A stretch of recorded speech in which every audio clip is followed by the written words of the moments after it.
Welcome back, BTTN. We got a best damn evaluations video here. It's gonna be my big board. This was originally filmed on a screen recorder. So I pulled up my Excel files. I pulled up some websites and Word documents, and I maybe had too much stuff open and probably too bright of a backdrop or something. I don't know. It didn't screen record well. I did it like 2 days ago. Um, it's long. I thought about redoing it, but I put so much in there and spent a lot of time doing it. And it's also like preliminary, like it's fluid, it's going to change, it's not set in stone. So I just wanted to get something out there before the combine. So I kind of like, have a receipt or, have some time stamped video, I guess, saying, this is what I thought and when I thought it. Yeah, originally I think did it the 25th. I did 2 days ago. And yeah, I was, contemplating redoing it, and I was able to, I guess, find an app where I could kind of filter it a little bit and make it a little bit more legible or focused, I guess, easier to watch. But it's still a little rough in areas. It's good information. Um, So but just know that going in, it's gonna be a little bit of a rough video. I'll get better at it. I'm new to this. You know, I enjoy talking about football. I enjoy doing the research, things like that, the technology, the producing, the creative aspects of it. Miss me sometimes, and I'm not the most focused. Probably need better show scripts or some more detailed uh,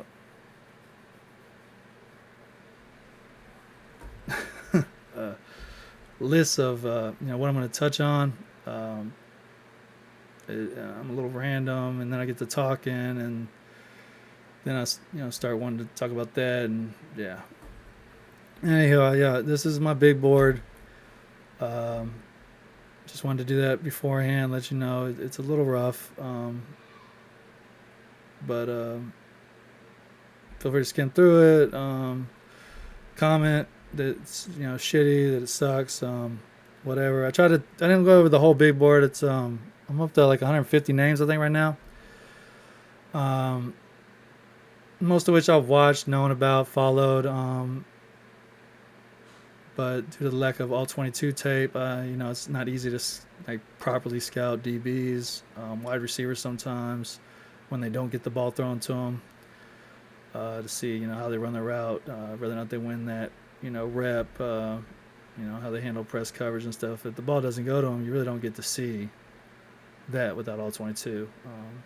So, and I haven't watched all the defensive linemen. Elijah Roberts comes to mind. I talk about Elijah Roberts. I talk about Nick Nash. I mainly try to bring up guys that I like, that I think are sleepers, that are going to rise through the draft process, or are maybe being overlooked in my opinion.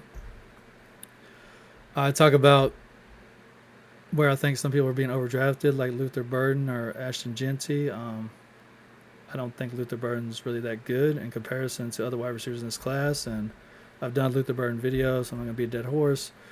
When it comes to Ashton Jeanty, it's the running back class and the depth of it, and then it not being a valuable position really, or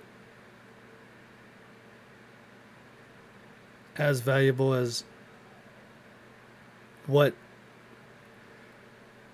as valuable as other positions that possess as much talent and less depth at the talent. The gap between the first and the fifth at some positions, or day two and day three players at those positions, are much worse than at running back. This is one of the deepest running back classes we've had.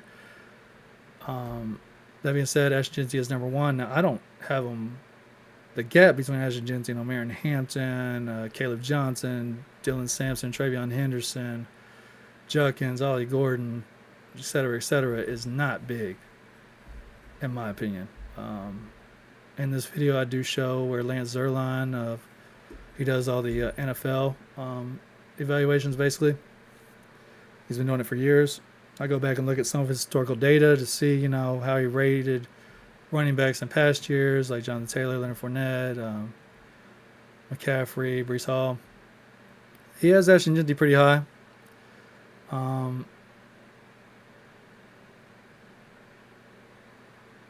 PFF does too. I think I go over that with PFF a little bit too.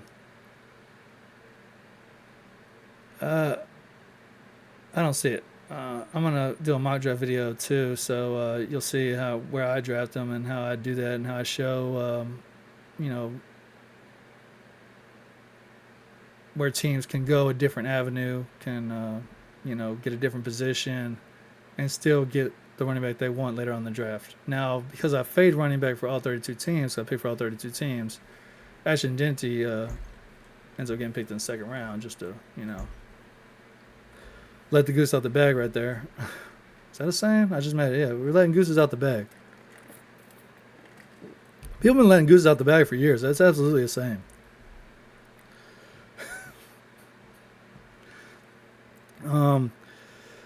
Other one, Shadir Sanders is my QB4. He's like my 70th rated player, I think. I think I only have 4 QBs in the top 100. I don't remember. I predominantly only go over the top 100. I guess I have 150. I probably go over 150, but after 100, it's kind of hard to say. But I mean, this thing's fluid. It's going to change a lot throughout the process. It just is what it is. So, yeah. Anyways, I don't want to do an intro on the video too long. I mean, I've been recording 7 minutes and I haven't even started the video. I think the video is actually like an hour long or something. So it's going to be a long video. Like I said, I get carried away. And I want to go in depth, touch on the prospects that I like, why I like them, why I view them differently than other people, things like that. And I want to explain it in, pretty deep detail. So to some extent, that's what I'm doing with that. And all right, let's get to it. So here we are. Just to start things off, I'm giving you an idea of some of the best NFL draft prospects ever in my eyes. Since I've been doing it, I don't have like Bo Jackson on here. No John Elway and stuff. Shit, I wasn't even born really. But like in the last 25 to 30 years, the oldest people on here, I guess, is like Randy Moss, Charles Woodson, Orlando Pace. Actually, Ogden, I think, is older than Orlando Pace. So things like that. I don't even know if I really graded Ogden. I just remember Ogden during the draft process and, watching him in college. So I put him on here because that's roughly how I would have graded him based off, what I remember about him. But most of these, now the grading process changed, but this is like more like an updated, score of what they would have got had I graded them the way I grade players today, and how I ranked them compared to players over the past, with my evolved, developed ranking system, which is essentially right here. This is kind of a short kind of definition, but yeah, I got an S tier. It's 97 plus. All these dudes over here are S tier. Every one of these dudes is an S tier guy. You're not on this list if you're not an S tier. So that just give you an idea of what S tier is. Not every S tier is on this list. All right, but these are just kind of some things. Super tier, projected day one. Started in the NFL, Rookie of the Year, favorite, intergenerational talent / future Hall of Famer, won position awards in college, like Nagurski, Thorpe, Bolitnikov, things like that. I mean, multiple All-American teams. That means probably, as a junior and a senior, or sophomore and a junior.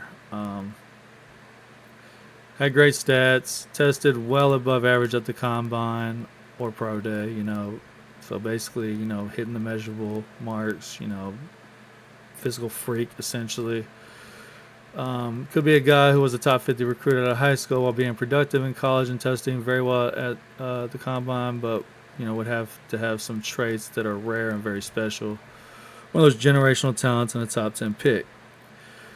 I mention recruiting because I do that, and one of the things I've realized with NIL is different, and you know the transfer portal. But before that, players didn't transfer that much, and they would end up in bad situations. Offenses or schemes, you know, defensive things, you know, things that didn't fit their skill set. They weren't played in the right position, or they didn't have the talent around them. Calvin Johnson comes to mind. Yeah, he went number 2 overall and tested insane. But if you look at his stats, he had like 1,000 yards receiving or something. I mean, it wasn't great. I don't believe. Let's just try to see what we can find. Just I do this. I go off base sometimes. They have his college stats. 1,200 yards at Georgia Tech. 15 touchdowns. And he had 800 his freshman and sophomore years. Now I mean, for true freshman and 800 is pretty fucking good. But you know those stats maybe don't look great. But if you look at Georgia Tech's fucking offense during those times, they have that shit. What was it? 2005, 6, and 7. Shit, I don't remember. They threw for 2,100 yards. Next best was 591. That year wasn't even that bad, really.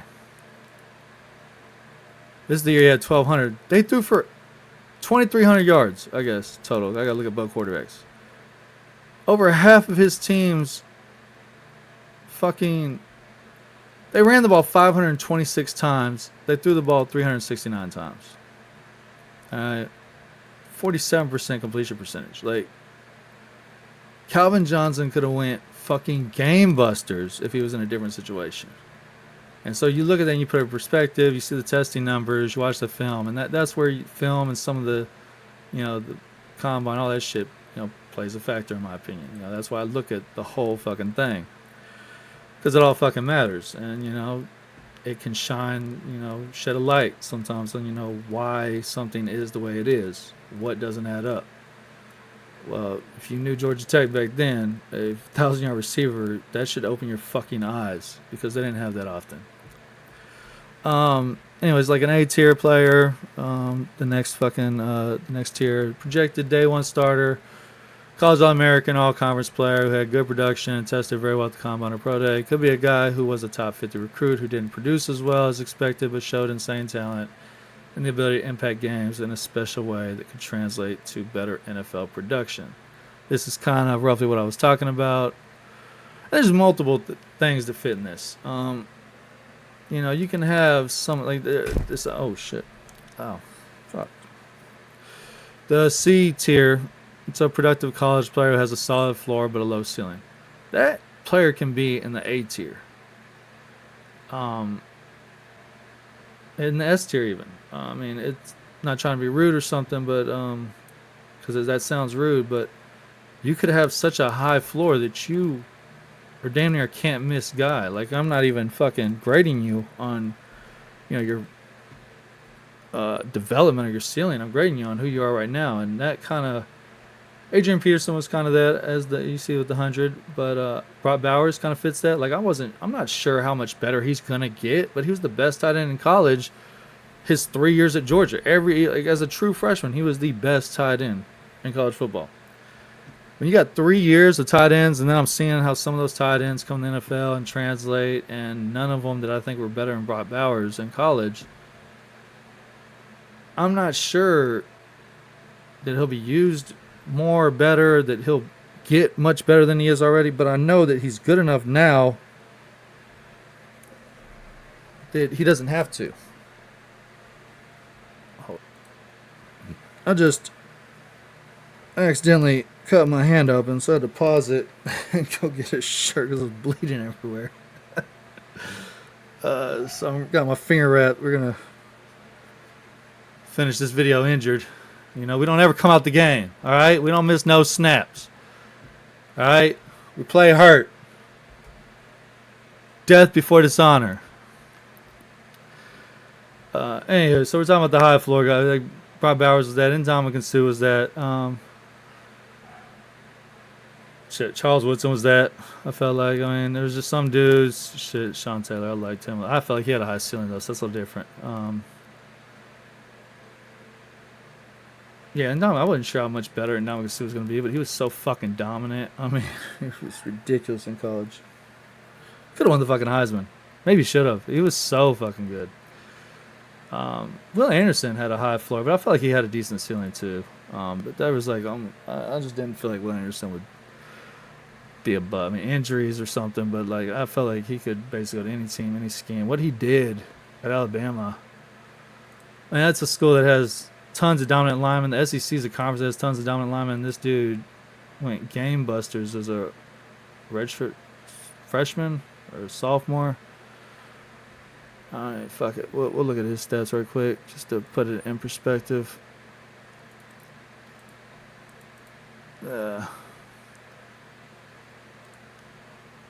Type with one hand because we're a little injured. Hey, there we go.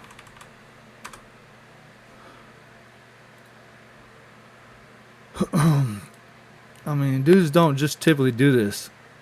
17.5 sacks. They don't have his tackles for loss. He had like 30 tackles for loss, I think.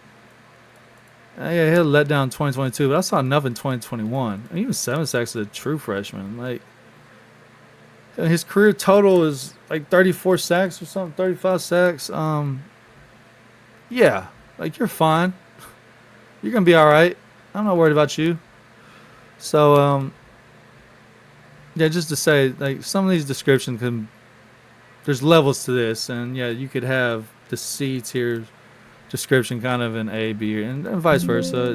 They're not graded as high. I don't see their floor as high or their ceiling as high, but you know, there's a wide variety of things that happen to players throughout their college tenure. You know, why they produce, why they don't produce. Maybe they're injured. Maybe there's a COVID year. Maybe they sit out their last year to, you know, because they don't want to risk their draft status, kind of like Jamie Clowney, borderline did, Jamar Chase. You know, he didn't play. So, you know, all those things. So yeah, we have these prospects and we have this draft guide to give you an idea of how I'm grading them. So now let's get out of this and let's go to the actual big board.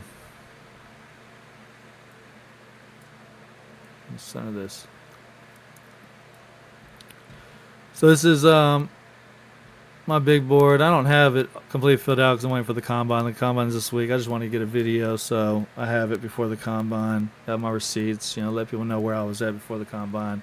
And then you can see how it changes after the combine to see what kind of impact I thought that had or how much effect that has on my rankings and my evaluation.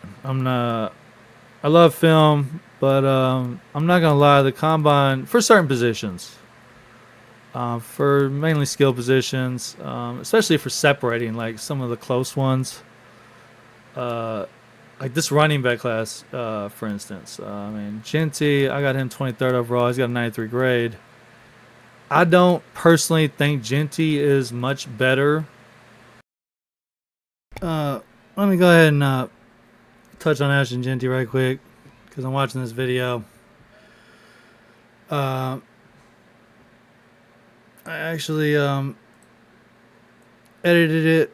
I was looking at my list of the best prospects, and one reason why the best prospects ever, the running backs, are so high is because they were for the most part drafted when running back position was more valuable.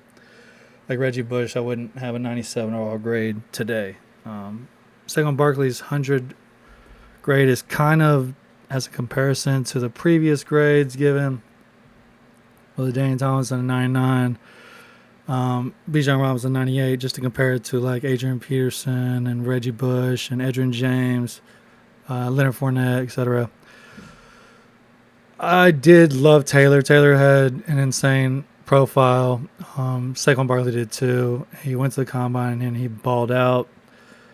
If Ashton Jeanty went to the combine and ran a sub 4.4, I might put him higher. I'm not sure that he has that top end explosive speed in his production.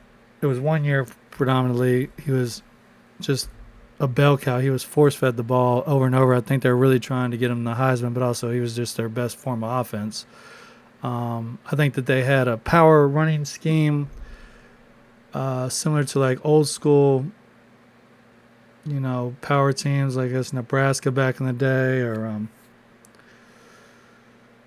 I can't really think. I guess like Michigan, a lot of Penn State teams, maybe Alabama back in the day. They did it by committee. But with offenses going more spread and defenses getting smaller and faster to compete against that, if you have a power run team today, it's kind of an outlier and you have an advantage typically week in, week out. I think that happened when he played against better teams. Like Penn State, he did good against Oregon, but obviously didn't have one of his best games against Oregon. Against Penn State, didn't do anything really. But you can't control who you play. He's a great prospect. I'm just trying to, I guess, explain why I don't have him up in that high tier. And he's not working out the combine.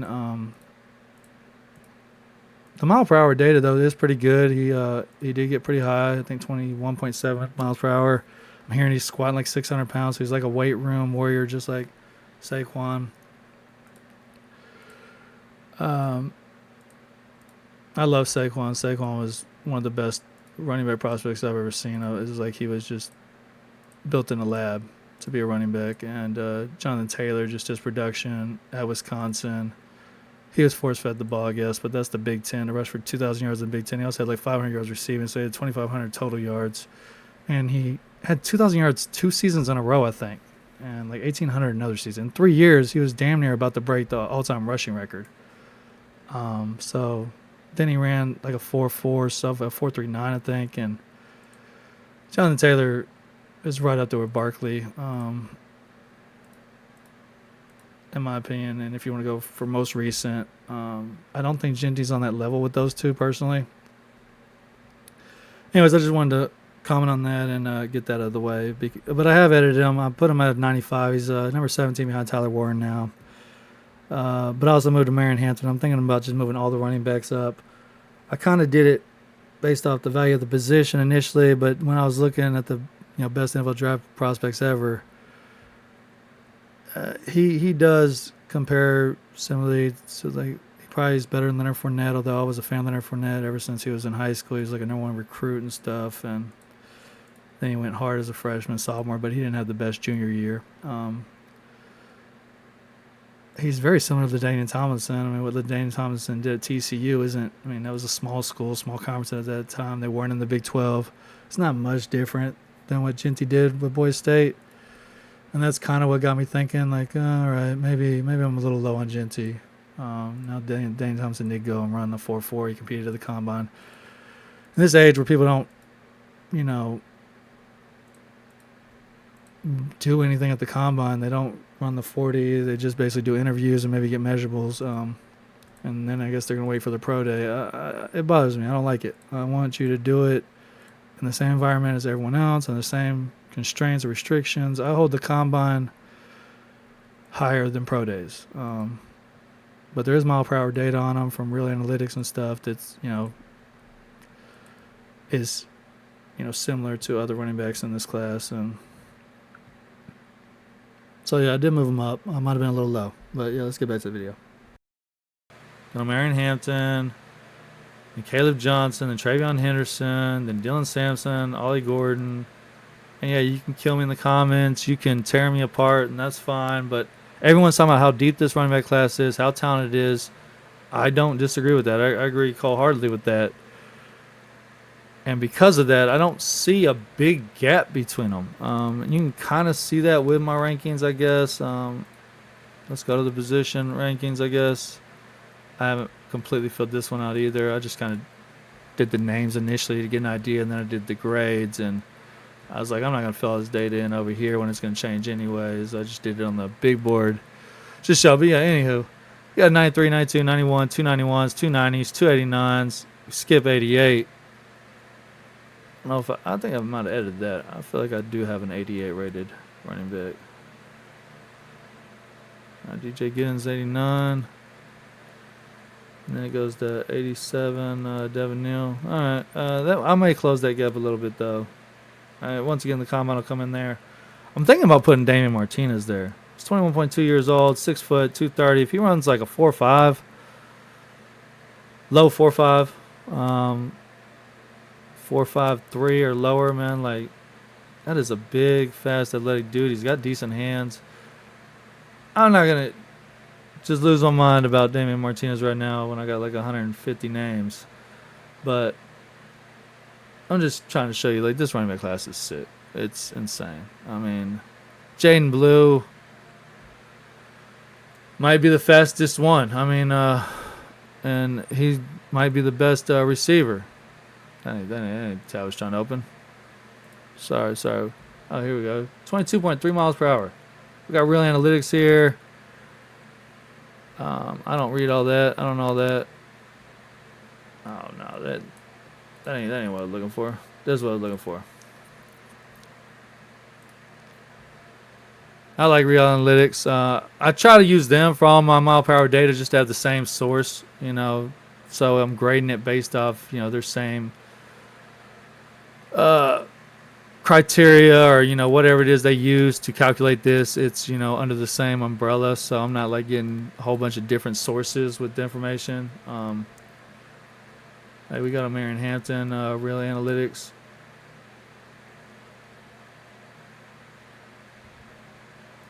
So I said 21 plus 2 times. 21.6 on this?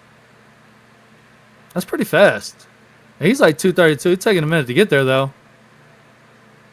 Yeah, he maybe doesn't have the best giddy up or acceleration, but that's fast for a 230-pound dude.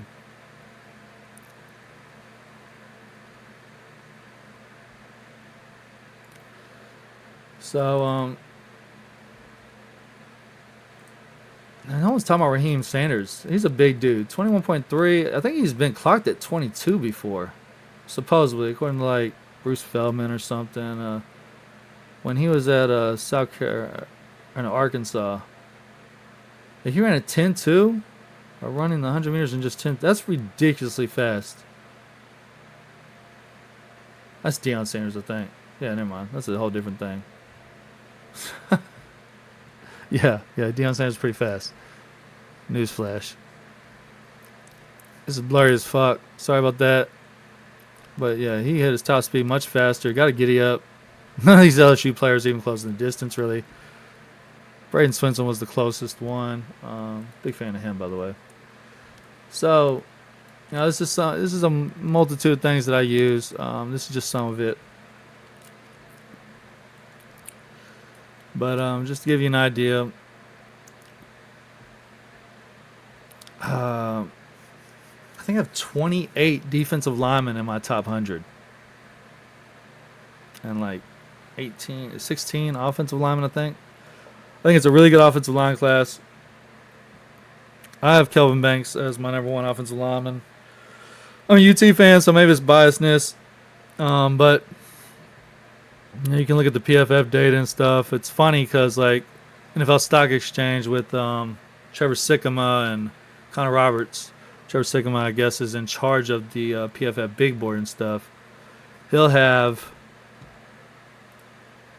Will Campbell and stuff, you know, first. But then you look at his grades, and it's a 72, pass block grade of 80, you know, true pass block set, 73, all this stuff. His best game is going to be UCLA. Who is this? South End, Alabama? I don't even know who that is. Ole Miss. Oh, that's good. I mean, that's a good defensive line right there. But then, like, 65, 50, 58, 61. You got 84 against Vanderbilt, 62. 50 against USC. Like, that's not even a good defense. So, you know, I see stuff like that, and I'm like, an error. No, just pull it up. There you go. Like he has an 86 overall grade, 89.9 pass block grade, 80.8 true pass set. Like, look at all those fucking starts. And as a true freshman, he went up against 5 first rounders, I think. Didn't give up a sack to any of them. In his career, he went up against 6. Dallas Turner, I guess, counts twice because he went up against him his freshman and sophomore year. That's Will Anderson's on that list. Tyree Wilson, Will McDonald. Didn't give up a sack to any of them. Actually, I mean, he's gone up against 6 separate times a first rounder, no sacks given up. Now, that's not including this Georgia game. They got him a 78.6 rating still in this Georgia game. That Georgia game was one of his worst games, probably. Only got 4 sacks his whole career. Shit, only fucking 4 hits. His quarterback only got hit 4 times with him protecting his blind side. And, you know, you could argue, okay, oh, he's in the Big 12 or whatever. Well, he was in the fucking SEC this year. He played Georgia twice, played Clemson, played Ohio State. Ohio State's got a couple of defensive linemen that are going to get picked, right? He didn't give up a sack. He's 20.9 years old. I think him and Will Campbell are the same age. But, yeah, like, I don't understand it. Now, Mimbu, I'll give you, Mimbu's great. He had 1 year kind of popped. He had a great year. Not as good a pass block grade, but he moves people a little bit better. He's a better run blocker. He's just same age. So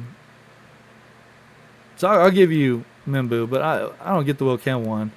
I mean, his first 2 years, he had Jaden Daniels. Jaden, you know how easy it is probably to block for Jaden Daniels or to not get any sacks when Jaden Daniels is your quarterback because he's just going to fucking evade the rush. Or teams are going to be conservative to not really blitz them so they don't leave running lanes. They're probably going to have spies and stuff. You know, they're not going to bring as much complex pressure and things like that because they're scared of his legs. So they want to stay in front of him. They don't want to let him get behind the defense. Or, you know, over pursue and create these, you know, running lanes where he can lose his mind like he did against Florida. But still, I mean, started as a true freshman, tons of snaps. I'm not acting like Will Campbell's not good. Will Campbell's way up on my board. 8th overall. Got a 96 grade.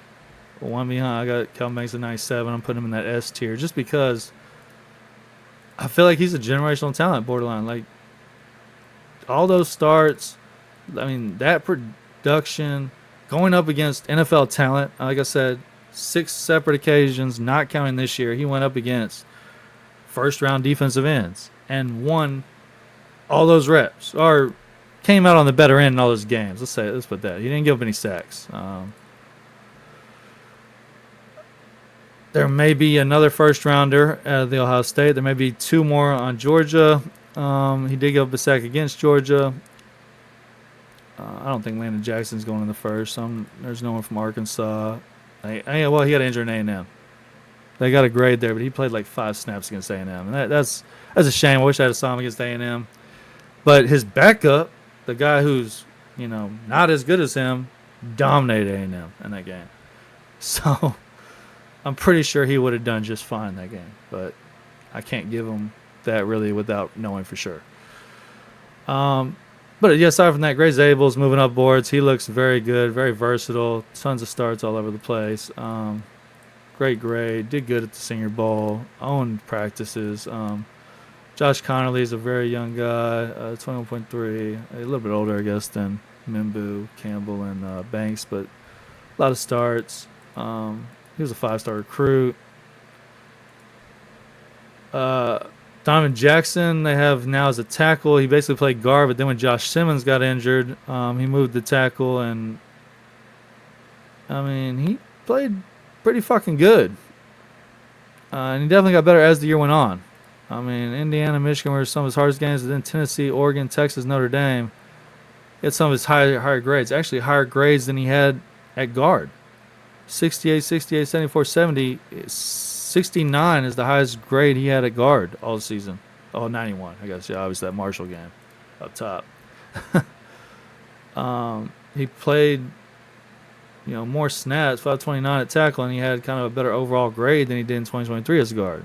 Now, yeah, 2022 is good. I think he's a true freshman starter too, so he was a 4-year starter. But that versatility and all that. Yeah, I like him. I like Jonas 7A. I don't know how to pronounce names. I butcher a ton of names. I apologize. I already don't really enunciate. It's hard to understand me. So even if I did know how to pronounce it, I'd still probably butcher it just by the sound of my voice. Um, yeah, I just clicked on Cam Williams. He's 21.3. Only started 1 year. He's raw, but he's got a lot of talent. Big guy. Probably shouldn't have went pro, but he did. This guy's been good for a while. He's been a 4-year starter. He's a redshirt senior. I'm not sure how old he is. They don't put their ages up. Put a lot of left tackle. So it's a good tackle class. Not quite as good as it is a defensive line, but yeah, it's a good class. Love the defensive lineman. Love the edges. Got Abdul Carter, number 2 overall, 98 grade. Travis Hunter's 99. I think did I give him, what did I give him on positions? 98 and 97 at corner. I got Will Johnson as my number 1 corner, technically. Same grade, but I do like Will Johnson better. I'm hearing a lot of talk about how he'll run, how he doesn't have top end speed. If he shows that at the combine, that's cool. I don't think a 4.5 is the worst. I have historical data and stuff that shows corners who run a 4.5, how they do and things like that, and that's what they're kind of saying. But I saw enough of him, I believe, that I feel confident in his ability, and I'm not too nervous about him. Obviously, he was better as a true freshman. He kind of had like a Derek Stingley. Well, no one had a Derek Stingley true freshman year. I mean, he came out the gate as the best corner as a true freshman. Will Johnson was damn near the best corner his freshman year, though, too. But nothing like Derek Stingley's year. But yeah, he only played in 6 games. They were having a bad season. So you're going to judge his career based off this season when he was kind of injured and sat out for the most part. And it might have been, something like, they didn't have a good record. They weren't competing really for anything special. And he was probably like, I'm not going to jeopardize my draft status, and, he might have had like a nursing injury. And he's like, I'm just going to focus, get healthy, get right, and kill the combine. So we don't know everything, but I saw him shut down Marvin Harrison. I saw him play, lights out pretty much his whole career. He's an old true junior, though, almost 22 years old. Typically, when you're a true junior, you're like,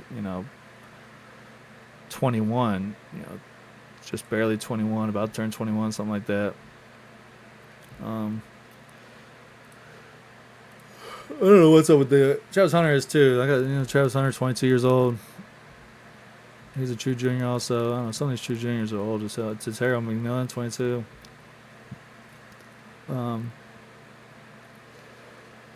But yeah, I got Will Johnson, my number 1 cornerback. I like the cornerbacks, man. It's just a good defensive draft, which is good because last year was an offensive draft. I mean, the first 15 picks were offensive players. The first 15 picks aren't going to be defensive players, but there's going to be a lot of defensive players, a lot of good defensive players in this draft. I think it's pretty good at tight end. I got Colston Loveland ahead of Tyler Warren. People may object to that too. I'm just going off of kind of something similar. Maybe it's like a Calvin Johnson kind of thing. Like, he didn't have a good quarterback this year. Didn't have a good team around him. But man, he played great. He's so talented. I feel like his ceiling is so high. You get him in the right offense, and he's not even 21 years old, so I'm taking that into consideration a little bit. He's more productive over his career than Tyler Warren. Now, Tyler Warren basically surpassed his career stats just this one season, but he got insane usage. That being said, Colston Loveland was his team's number 1 target this year too.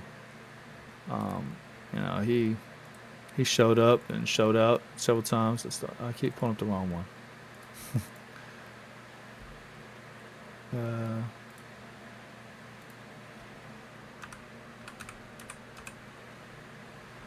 So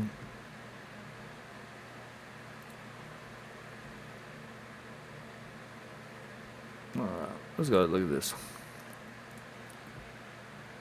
Yeah, no one receiver. 582. I mean, that's not even close. Like, they threw for fucking 1,600 yards as a team. 1,700 yards as a team is all Michigan threw for between their 1, 2, 3 quarterbacks. So 600 yards receiving for that team, 56 receptions. I mean, the team only had 190. He's got more than double yards and receptions than the closest person. So, like, I mean, he balled out. Like, he did the best he basically could. I'm not going to fucking penalize him for that. That's just is what it is. He was right behind Roman Wilson the year before. Almost as many receptions. Not as much of a downfield threat, so not as many yards, but still really good. Didn't get the touchdowns, but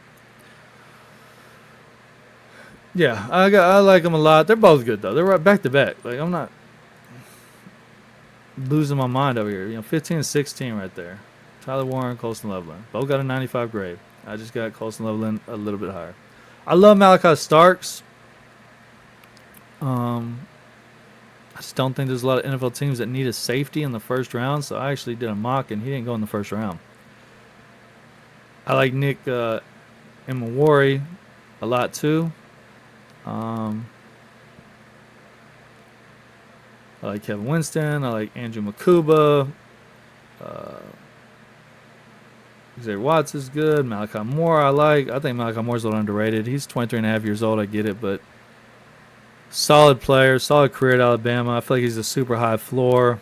Maybe he doesn't have the highest ceiling, but I feel like he's smart, super high IQ, sure tackler, good enough in coverage. I mean, we'll see what he runs, but I don't think his athletic testing is going to be that bad. I think some people think he's going to run a 4.6 or something. I don't really know why he's so low in people's opinions. The opinions are very low on him for whatever reason. 227th overall on his big board. Get 84.9 in the SEC. Coverage grade of 89.4. Run defense 75.5. Missed tackle rate 6.8%. That's not real bad for safety, though, I don't think. Forced incompletion rate's very high.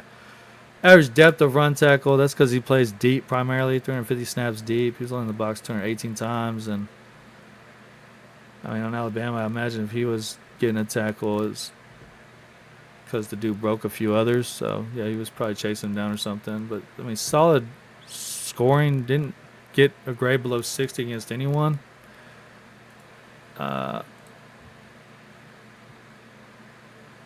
Yeah, I don't know what the problem is with him. He's got a 12.6 missed tackle rate.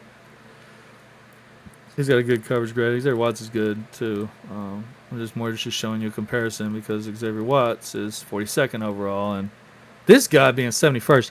I don't get this. I don't get this at all. I get the 91 grade. Okay, cool. But a 66 grade. He played 12 games. I mean, he didn't do great. So I don't get this one. He's nowhere to be found on my big board right now. I don't think so. I have like way down here like my dudes I haven't ranked. So I got Billy Bowman, Hunter Waller. Yeah, he's below them. I got both them ahead of him. Yeah, I didn't even bother ranking him yet. I don't get it. I don't understand. I don't know what Trevor Sikkema's over here doing. Yeah, because he's in charge of this now, basically. This big board is his big board. He's carrying the PFF torch solo dolo right now. He's trying to get more people in on it and get more opinions, and so it's not just him. But for the most part, this big board right now is just him. I'm not a big fan. I disagree a lot. Let's get over here so we can see the overall ranking, I guess.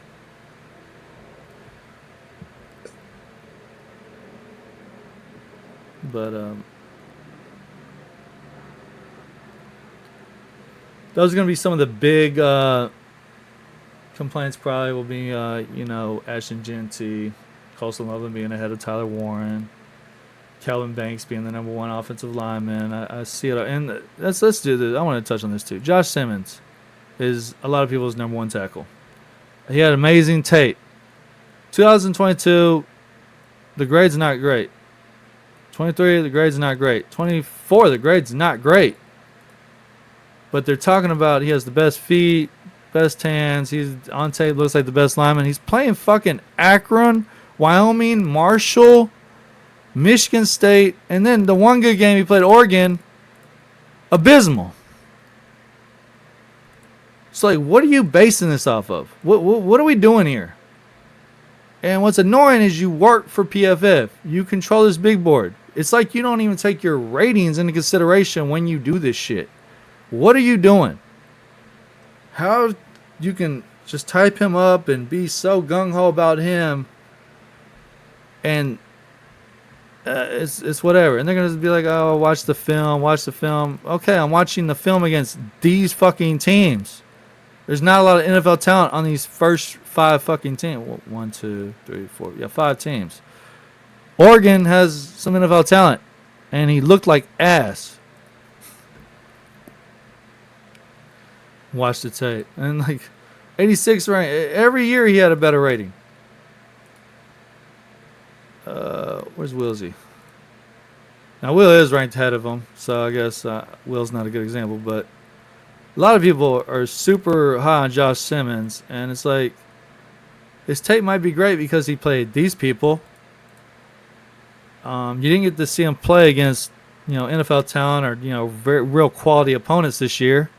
You probably saw it in 2023 and 2022, and he is versatile, playing on the left and the right. Significant snaps at both.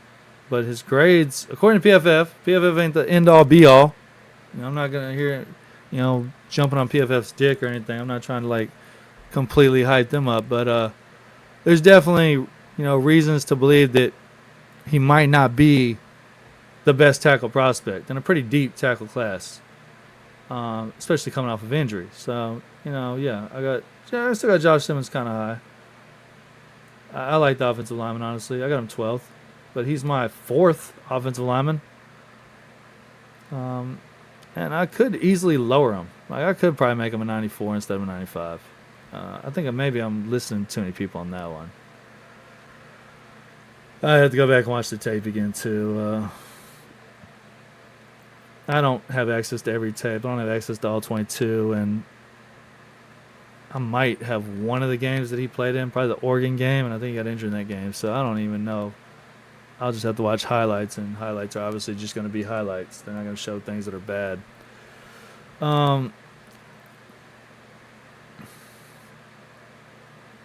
Zero Thomas being this high, someone may question that. He is my 1, 2, I guess 3, my 4th corner. And I could put Benjamin Morris ahead of him, but people are talking about his hip and stuff. I kind of want to see him run. I want to hear some positive news about his hip, but Azir Thomas, 6'2". I like big corners. Physical, young. He's raw. He's green. He had bad grades, according to PFF and stuff, but he's on a bad team. He got kind of torched a little bit by Ted Johnson at the Senior Bowl, but that's just a bad matchup for him. But I like that he challenged himself and he went at him over and over again. He wants to get better. He's competitive. He has some things you can't teach, and I feel like he's got a high ceiling. His floor might not be the highest. He's definitely possibly a boom or bust, but I like him. And like I said, Trey Amos is good. Siobhan Revel Jr., he's coming off the ACL. He's a little older, and I'm not sure about the quality of competition. Once again, I don't have access to a lot of his film, especially considering he didn't play this year. But so I might be just, missing the boat on him a little bit. But, it is what it is. He's 6'3", so I still like him. But ACL injuries scare me a little bit, as does the hip. But it sounds like his thing might be a little easier. Dudes do recover from ACL injuries now. But you kind of want to see it or hear things. It's kind of the same thing with him. Kel Winston's one that I don't get. why he's fallen. Also, Makuba, I don't get that. There's just some things I don't get. So we're looking at PFF now. Kevin Winston had an 89.2 grade last year. It was insane. He played in 2 fucking games this year before he got injured. So you're grading him on that? And yeah, he's got the torn ACL or whatever, but like you're going to jeopardize him. You got this Castro guy way up here. And you got fucking Siobhan Rebel at 35, almost like twice as high, who's coming off an ACL injury. Yeah, he graded better, I guess, before he got injured, but I mean, safety's a little weird. I don't know. He could have just had a bad game or whatever. I don't know. It's weird to me that you jeopardize him that much when he played 2 fucking games. I mean, 74 fucking snaps as opposed to 500. You're going to take the 74 with the 500? Or maybe you're jeopardizing him because of the injury. Well, you're not doing the same for other people. There's not like a consistency here. Imamori should be way higher. He's a fucking animal. And then Makuba. Makuba's another one. Makuba fucking balled out, as the grade shows. 82.6 against Georgia, 83.9 against A&M, 76.5. His best games were against good teams. Michigan, Georgia, and I guess whatever. Georgia again. Yeah, he had a bad game against Ohio State, I guess. But like, dog, I mean, 89.7 coverage grade. That's a kind of high missed tackle rate. Forced incompletion rate's great. Average depth of run tackle, though, aggressive at the line of scrimmage. And he wasn't even really in the box. He runs. Yeah, probably should have got a targeting penalty against Georgia on the backup, Gunnar Stockton. He came in and lit him up. I think he also had something similar against Arizona State that didn't get called. Came in and lit him up. I mean, I'm a UT fan, so I see him a lot more, and I'm biased. But he only spent 1 year at UT. He was at Clemson. Now, he is from the state of Texas. He was a high Texas recruit, but I was mad that got out of the state. So I'm also biased to, Texas bred or, made players. Because, we produce the best football talent. I mean, we're the mecca of football. It is what it is. You're on hollow ground over here. But, yeah, I don't get that. This dude should be way higher. He's going to test well, too. He's athletic. So that one misses me. I'm apparently showing PFF. We can show his Lance Zierlein, too. I disagree with a lot of Lance Zierlein shit. Like, a 7.15 for Ashton Jeanty. It's supposed to be a deep running back class and all that shit. He's almost a whole point, I guess, higher than the next running backs. So I ran a comparison just to see how, Lancey Poo rates people at the position. Because, I'm curious how Lancey does things. So 6.38 for Brooks. But he's coming off an ACL injury, and that wasn't like the strongest running back class. So we'll go to 2023. Where we got Bijan Jameer. Jameer gives a 6.37. I think that's really, he's got 6.25 on Zach Evans and 6.24 on Abonaconda.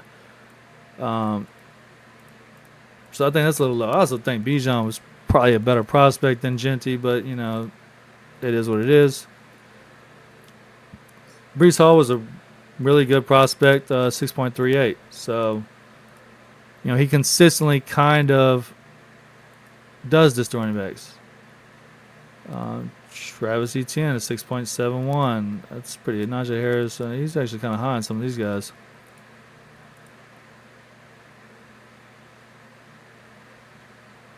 John Taylor is 6.41. That should be higher, in my opinion.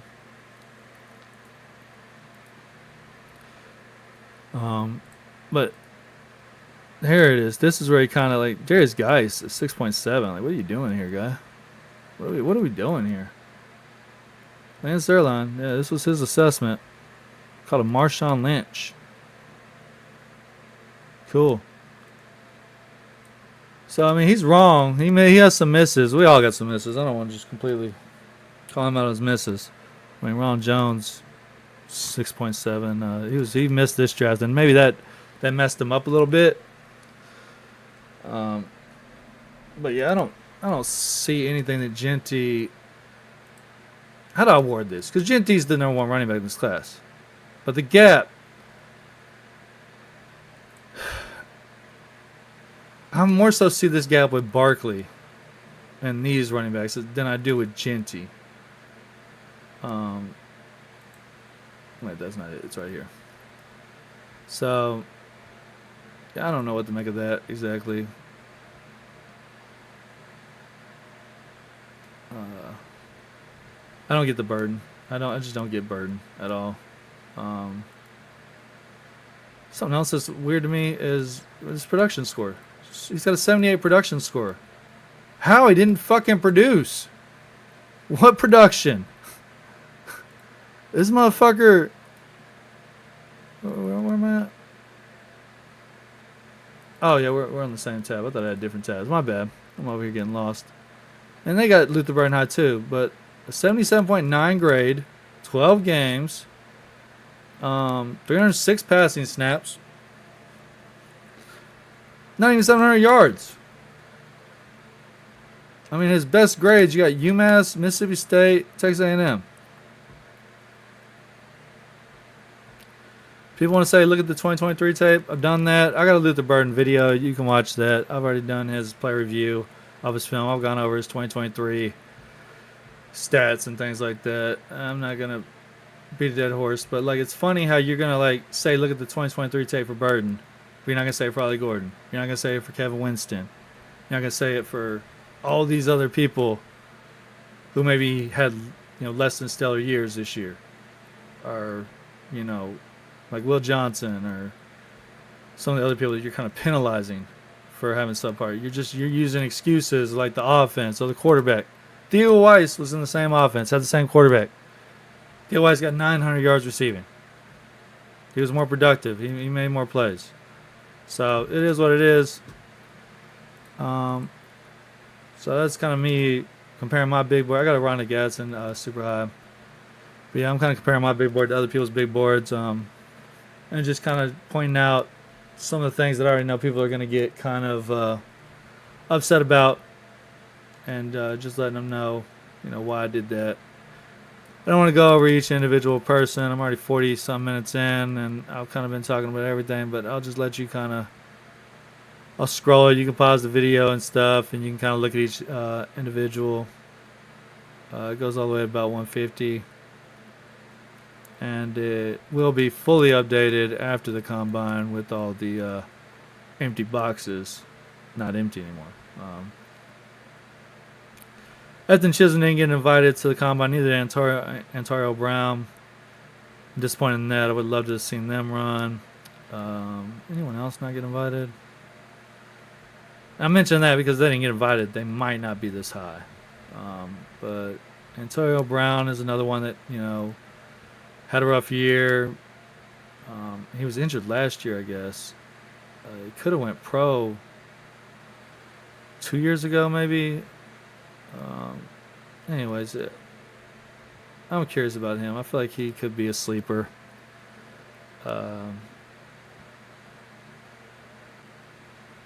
Shane Blue's tough to...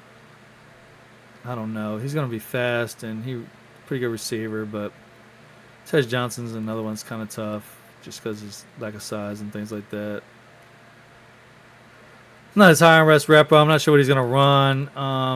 Mainly because I like Jalen Noel. I like Isaiah Bond. Well, Isaiah Bond had a bad year, but he's going to run fast. He was injured a lot. I had him lower. I don't even think I had him in my top 100, but I've been raising him because of his youth and because of his speed. I do believe he's going to run close to he's going to run the 4.3s, if not the 4.2s. Jaden Blue actually might be the fastest dude at the combine this year, though. He's going to run probably 4.2s. We might have the fastest dude at the combine 2 years in a row as UT. We're just out here hooking them. Like Savion Williams a lot. There's Luther Burden. He's 77 on mine. Probably going to catch a lot of hate for that. He's young. He's 21 and a half years old. He's good with the ball in his hand. Like I said, I did a player review on him. Feel free to check it out. I'm gonna do some player reviews on a lot of these receivers, um, mainly because there's other content creators that have all targets, all catches. So it's an easy review to do with them putting in the hard work of actually clipping all that shit together. Everything else, I'm just watching my own film, but I'm not gonna make like videos of film for other people to watch on these dudes. That's a lot of work that I'm not really down to do. I'm a lazy content creator. Deion Walker, I'm high on. That's another one that had a better year last year than this year. He's a freak physically, I feel like. You wish he maybe played a little bit bigger, probably had better pad level, better jump off the snap. But I suppose they had a bad back and things like that, and he wasn't in the best offense, and he wasn't used properly. But he's not really a nose tackle kind of guy. He actually likes to be on the edge, kind of. At 340 pounds, that's a difficult ask. You're gonna have to be a little more physical, a little more gritty, and play inside a little more. But I still like him. T.J. Sanders moving up boards real quick. I don't know why I don't have his age on here, because I wanted to put in same thing with Caleb Johnson. Should have his age on there because it's available. It's a deep draft class. One of the deepest defensively. I mean, like I said, I think I had 28 defensive linemen in my top 100. Top 100, 28. A third of it is defensive linemen. Now I'm counting Jalen Walker as that, even though he's a linebacker edge. I'm counting Josiah Stewart as that. So any kind of 3-4 linebacker or whatever is getting included in that. But yeah, that's my big board, and I guess that's about it. And here's my little draft grade. At the bottom it has NFL. It shows what Zach Zerline's grading his off of. I use multiple sources. I use the ESPN. I get some crowdsourced stuff. ESPN's weird on their best available. I don't know how often they update this. Azir Thomas 15th. That's not right at all. I really don't get the Rondé Gadsden hate, except for the fact that maybe he's not a tight end. That's what everyone seems to say. But 6'5", fucking 236 pounds. He, after 2022, he could have probably went pro, but he decided to come back and he got injured in 2023. But he comes back from the injury and does just as good in 2024. Fucking game busters, especially at the end of the year. 114, 109, 103, 142 against UNLV, 108, 93. Pretty consistently producing all throughout the year.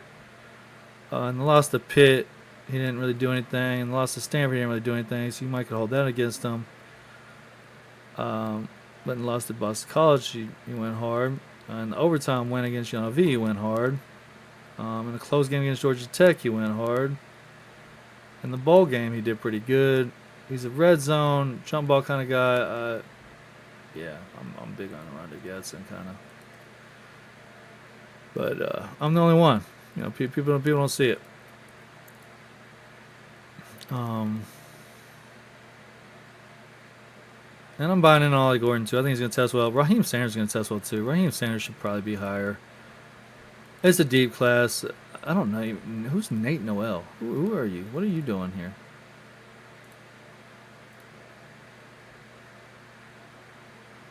I mean, pretty consistently okay, I guess, but I don't know about that. And I'm not a fan of Trevor Etienne either. I don't think he's going to run fast. I don't think he was that productive at Florida or Georgia. Right? He was at Florida, right? Fuck, were you? Florida, yeah. He's okay. A 6-yard average, 5.7, then a 5. 85-yard long. Maybe he was faster, younger. I don't know. Decent receiver. He did kickoffs at Florida. So yeah, maybe he was a little more athletic. I don't know. Maybe he gained weight and got slower. I don't know. I didn't see that burst. Honestly, I thought the true freshman Nate Frazier was a better running back, and I like him. He's a 5-star prospect. He was like my #1 running back in this, not this, but last year's recruiting cycle. So I don't know if I should hold that against him or not. I mean, Nate Frazier could just be a special fucking player, but it was a big difference in my opinion of when they ran the ball, how productive they looked. Let's go back to that. Actually, let's look at that.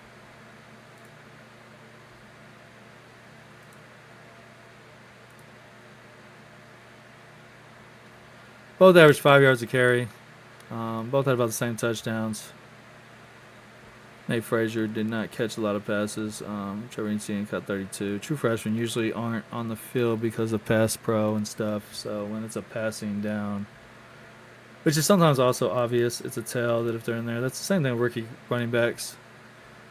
Rookie running backs, it's kind of like a tell if they're in there because the pass protection, the complexity of NFL defenses, and blitz schemes. So your pass protection needs to be on point. You don't want your $40 million a year quarterback taking hits because some fucking 22-year-old rookie running back doesn't know how to pick up a blitz. So that's one reason why a lot of young running backs don't start. And I look at Tankathon too. Tankathon's just whatever. I like them for stats and shit like that. And you have the consensus big board that I look at a little bit. Yeah. There's another one I like too. But it gets glitchy sometimes.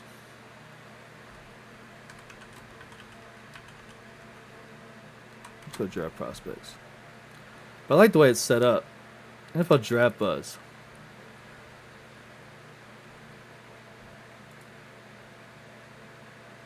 I don't know. It's just it's aesthetically cool to look at. Got height. They got estimated 40 times. That'll be updated with the actual 40 time once they get that data. I do hate to only show 12 at a time, so you gotta like click on next. But like when you click on someone, they give you a lot of information. This will be updated with the combine results right there. Show you the quarterback rating when targeted. They give you roughly a grade of hands, and this is like a percentage based off other prospects. How player ranks versus other prospects and stuff. So he's in like top 86%. How they determine that, I don't know. But then they got this recruiting data. Like, there's a lot of information here. Census 5-star recruit, max press, blah, blah, blah. Then they also have a list of like prospect rankings of the same position. So then you can kind of do that. And then you click, you got full statistics here. Bam. Some player news. I don't care about all that too much. But this one's cool. But it does glitch sometimes. It has pop-ups. It's lame as far as that goes. But this has a lot of information that's pretty cool to look at, pretty easy to look at, and that's a good source. I like them a lot, but I don't leave them open because it gets glitchy. So let's look at Lance Zierlein a little bit more. Just to see what all he's doing right here.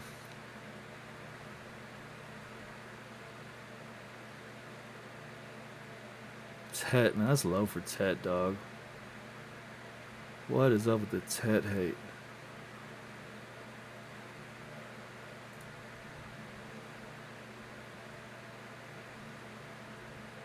You don't know the athletic score yet. He hasn't tested. That's next gen though. Next gen has their own thing. How do you get next gen? Oh, there it is. Right, the score breakdown. So, on the next gen, it's like two different. You got Lance Zierlein, and you get the next gen. The next gen's incomplete right now because they don't have the athletic testing, and I don't think the production score is updated with, Luther Burden being 3rd overall in wide receivers. But yeah, you got 50 to 60 below or below 60, something like that, below average, 60 to 70 average, 70 to 90 good, and then 90 to 100 elite. And similarly, you have, past data with this too, I believe. Yeah, I thought you could filter it for it, but either way, you can click on them and see it. It is annoying to have to click on them, though. I think there is a way. So he had an 80 grade. We'll go to quarterbacks. We'll go to wide receiver. Wide receiver last year was a good one. So, man, that's irking me. Hold on, I gotta figure this out because I felt like you could filter it. I know you can do it like that. I think you do it on every year. Whatever. I'm not gonna waste time recording. I'm off at this, Production quality is not the best. This is an hour-long fucking screen recorded session. He had an 86. I might have missed the boat on him. He's a little bit better than good. I think they were fans of Rome. I wasn't the biggest fan of Rome. Yeah, 91. They called that motherfucker elite. They weren't alone. They were not alone. I mean, Lance Zierlein 6.74. I mean, it's pretty fucking high. What does a 6.74 put you right now? You're a top 5 prospect, basically. 6.74. Now, those may change. I don't know if those are concrete, set in stone, or if he'll change them after the combine. I think it's based off his film and his assessment, though. I don't think he changes it, really.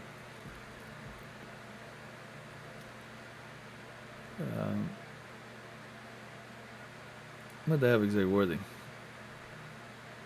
88. So he was good. Yeah, they definitely like him better than Lance Zierlein did.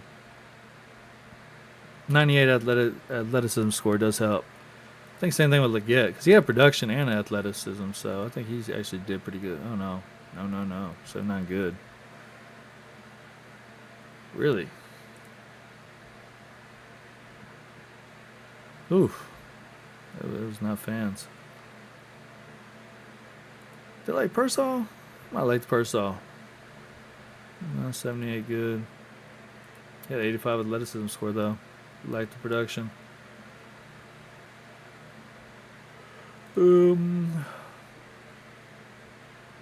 to think of. See how they did Cooper Eugene. 85 good. All right, cool. But yeah, so you get kind of 2 assessments with them. You have like a next gen stats, which is kind of like a objective one that takes into account stats, testing, and compiles it into an overall grade. Obviously, I'm pretty sure there's some subjective when it comes to the stats and the athleticism, how it's weighted, how much impact each one has. That's something I'm wrestling with myself over all these years. It's evolved and turned into something. But how I weight it, how I take into account each thing, and it's different depending on the position. And as the game evolves, that some things change. Right after catch, missed tackles forced with wide receivers. Now you're doing a lot of spread option, a lot of jet sweeps and screens.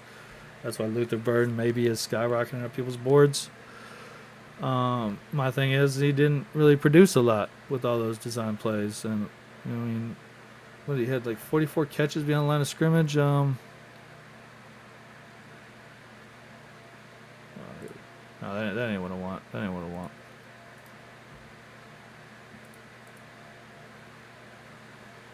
This Luthy's? This is Luther. So let's go to his receiving depth.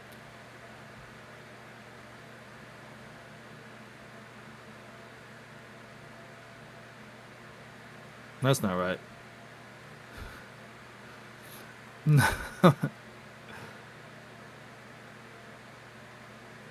Where? Damn, I hate that it cuts it off right there. Was it 2023? Maybe it's 2023. I was looking at. Oh, yeah, behind the line of scrimmage. You talk about the 2023 tape. 44 targets, 41 receptions behind the line of scrimmage. Yet they talk about him as a deep threat. What are you basing that off of? This motherfucker ain't going deep.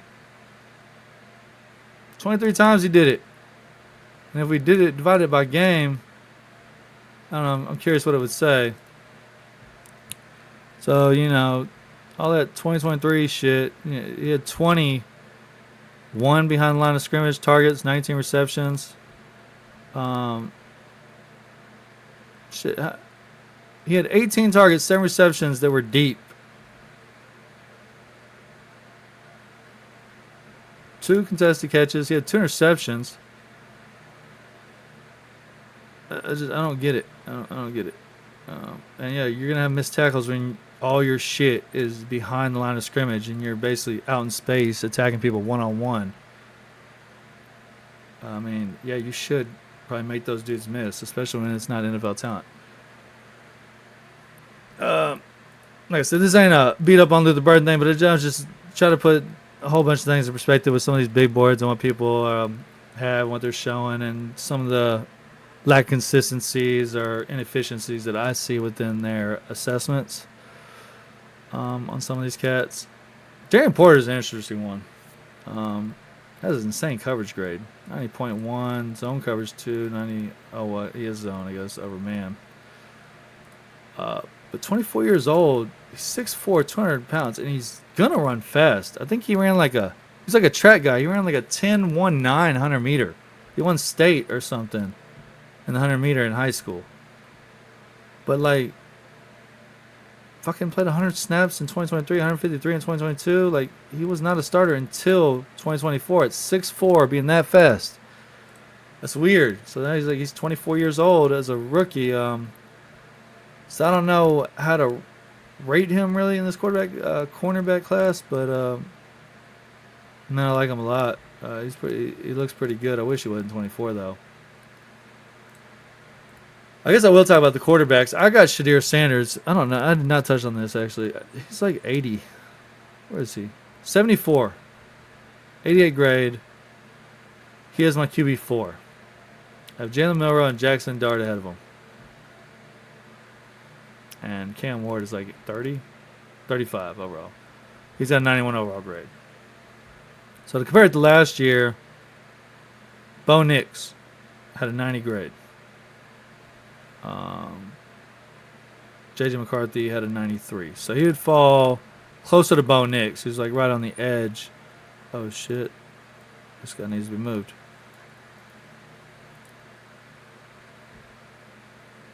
I'll put him out of TJ Tampa. Anywho,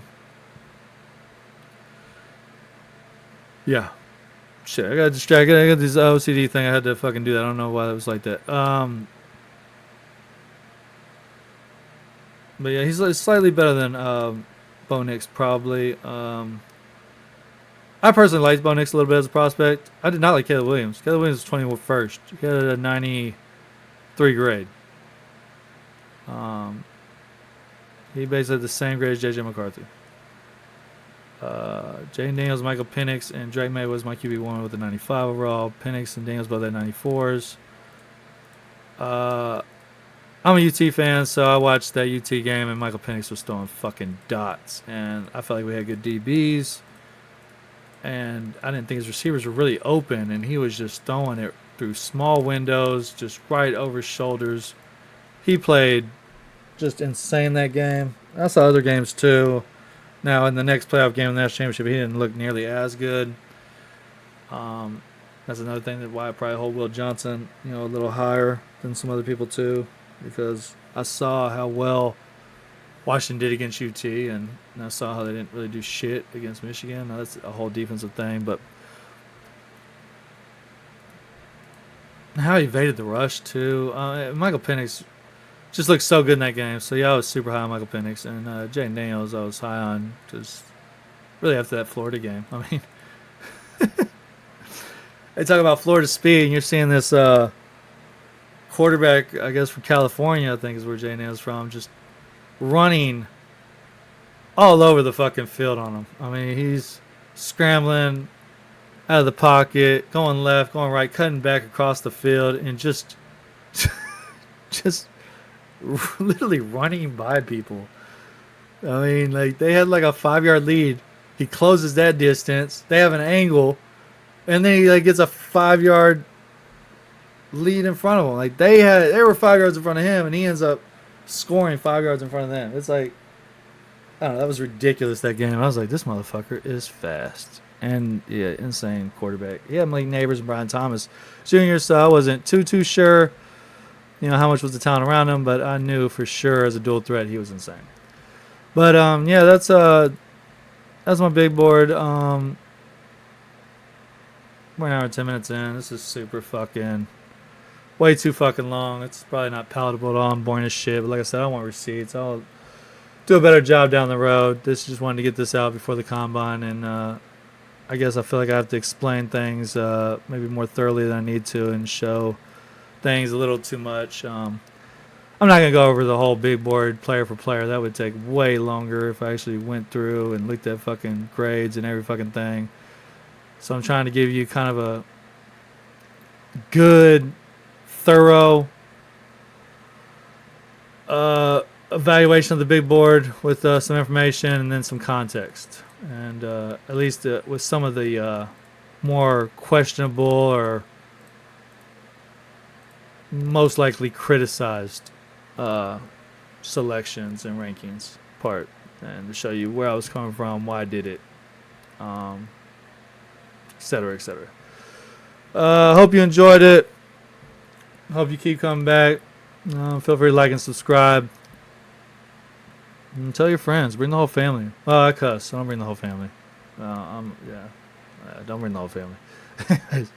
Have a good one. Peace out.